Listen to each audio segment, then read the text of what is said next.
Now, just let me get this off my chest really quickly. I've decided to change what I've been doing here with the people that's been helping me out here with the donations, because I've seen somebody else do this and I thought that's pretty clever.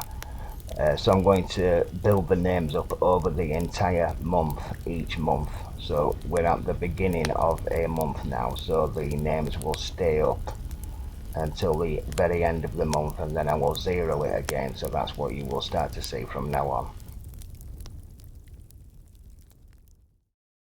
Now the video is really on these polygonal wallings and figuring out what's going on and how it's being built. Well, this one here I did show you in a Giants video, just one single image, and I was saying how it just looks like it's been squeezed into shape, but this thing is almost the size of a single bed, right? So it's huge. So the fingerprint shapes would be from a humanoid of extreme size. Okay, that's how large this thing is, and they do indeed look like fingerprints. It's been squeezed into shape, right, and it's just hardened since. So if you remember that, because the wall that I'm going to show you here is very, very surprising. Not many people will have seen this, because today this stuff, this polygonal walling, most of it is extremely hard, okay? Much of it seems to be andesite or diorite, or that's what we're told at least.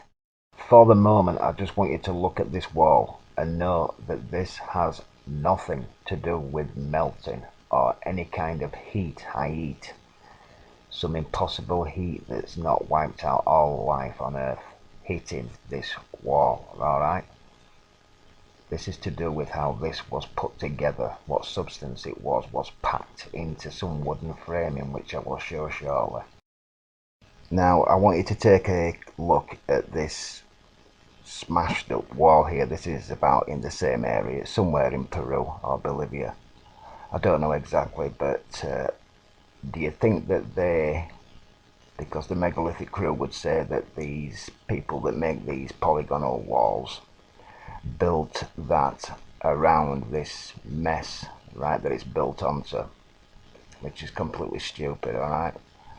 Obviously, now if you look closely, I'll show you close-ups of it, you can see where this material, these blocks for now, has all just softened, right, and just bulged out and become a huge mess. You can see, in fact, parts of the blocks still kind of crumbling away, right, before they've solidified into the mess that you're looking at. Because it's not the same as this wall, is it?